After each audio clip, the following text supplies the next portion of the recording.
Hello guys, in today's video I will be showing you how to fix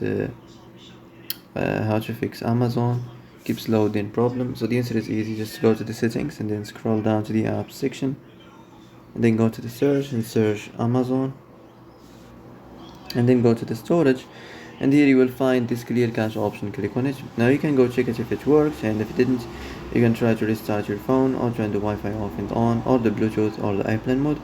Also, you can try to clear data, but be careful. If you clear data, all these applications data will be deleted. This includes all files, the settings, the accounts, the databases, etc. So be careful if you want to clear your data.